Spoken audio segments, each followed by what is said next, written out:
ఒక్క పెట్టుబడి కాదు కదా, ఒక్క పరిశ్రమ కూడా మన రాష్ట్రానికి రాలేదు. ఉన్నటువంటి పెట్టుబడులు పరిశ్రమలు కూడా మన రాష్ట్రం నుండి బయటకు వెళ్ళిపోతున్నటువంటి పరిస్థితి మనం రాష్ట్రంలో చూస్తున్నాం. కానీ నరేంద్ర మోడీ గారు మేక్ ఇన్ ఇండియా అనేటువంటి పిలుపు ఇచ్చి మన దేశంలో పెట్టుబడులు పెట్టడానికి లేదా పరిశ్రమలు పెట్టడానికి సన్నద్ధంగా ఉన్నటువంటి వారందరినీ కూడా ఆహ్వానించి వారికి ఒక సానుకూల వాతావరణాన్ని కల్పించి వాళ్ళ పెట్టుబడి మన దేశంలోకి వస్తుంది. చివరికి తెలుగుదేశం ప్రభుత్వంలో వచ్చినటువంటి కియా కూడా మేక్ ఇన్ ఇండియా కార్యక్రమం కింద వచ్చిందని చెప్పి మనందరికీ తెలుసు. మరి మన రాష్ట్రానికి పెట్టుబడులు రాక, పరిశ్రమలు రాక, మన బిడ్డలకి ఉద్యోగాలు, ఆనాడు అట్టహాసంగా ముఖ్యమంత్రి గారు చెప్పారు 5 లక్షల ఉద్యోగాలు నేను ఇస్తానని చెప్పి ముఖ్యమంత్రి అయినట్లయితేనే ఆనాడు జగన్మోహన్ రెడ్డి గారు చెప్పారు.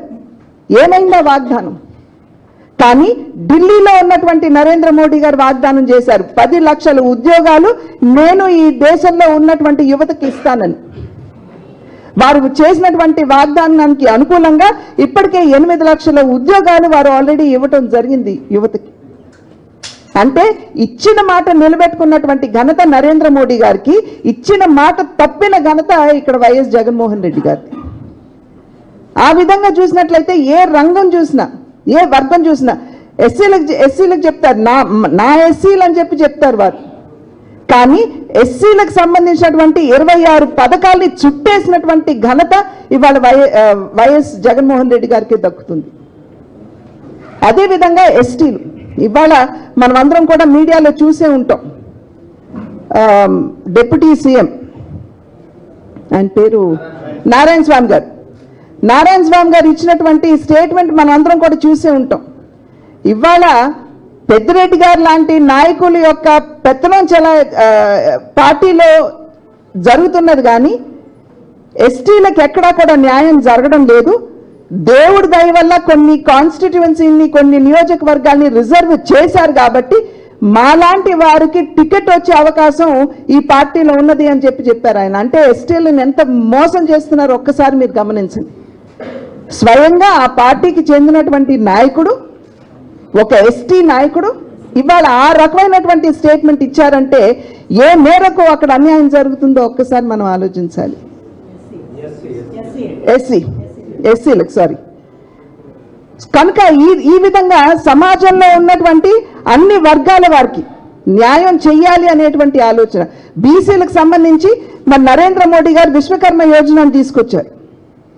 విశ్వకర్మ యోజనను తీసుకొచ్చి 18 చేతి వృత్తులు ఏవైతే ఉన్నాయో వాటిని గుర్తించి 13,000 కోట్ల బడ్జెట్ని కేటాయించి ఆత్మ గౌరవంతో జీవించేటువంటి వర్గం ఈ కళావృత్తుల మీద ఆధారపడినటువంటి వారు కనుక వారి ఆత్మ గౌరవాన్ని పరిరక్షించాలి అనేటువంటి ఆలోచనతోటి ముడి సరుకు నుండి మార్కెటింగ్ వరకు కూడా వారు న్యాయం చేయాలి అనేటువంటి ఆలోచనతోటి వారు విశ్వకర్మ యోజన తీసుకురావడం జరిగింది.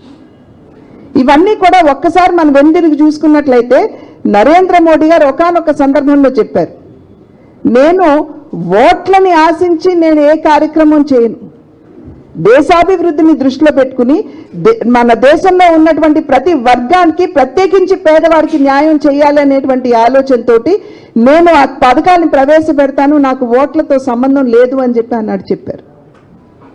కానీ రాష్ట్రంలో ఉన్నటువంటి పరిస్థితిని కనుక మనం చూసినట్లయితే ఓట్లు వస్తే మేము మీకు మేలు చేస్తాం, లేదా లేదు అనేటువంటి ఒక వాతావరణం మనం రాష్ట్రంలో చూస్తున్నాం. అది మాత్రమే కాకుండా నోరు తెరిచి ఎవరన్నా, గొంతు విప్పి ఎవరన్నా ప్రశ్నించినట్లయితే వెంటనే వారి మీద ఎస్సీ ఎస్టీ అట్రాసిటీ కేసులు పెట్టి వారిని జైల్లో పెట్టేటువంటి పరిస్థితి, ఒక నిరంకుశ పాలన ఇవాళ మనం రాష్ట్రంలో చూస్తున్నామని చెప్పి ప్రజలందరూ కూడా గమనిస్తున్నారు. కనుక ప్రజలు ఇవాళ బేరీజ్ వేసుకోవాలి. నిజంగా ఆ రకమైనటువంటి పాలన మరి ఎస్సీలకు మోసం చేస్తూ, బీసీలకు అన్యాయం చేస్తూ, మైనారిటీలని కేవలం ఓటు బ్యాంక్గా పరిగణిస్తూ, మహిళలకి న్యాయం చేయకుండా, యువతకి అసలు న్యాయం చేయకుండా, ఎవరికి కూడా న్యాయం చేయనటువంటి పాలన ఇవాళ మనకి కావాలా? కేవలం నా జేబులు నేను ఎలా నింపుకోవాలి, చివరికి పేదవాడి ప్రాణాలతో ఆడుతూ, చెలగాటమాడుతూ, నాణ్యత లేనటువంటి మద్యాన్ని తాగించి వారి జీవితాలతో సైతం ఇవాళ ఆటలాడేటువంటి ప్రభుత్వం మనకి నిజంగా కావాలా?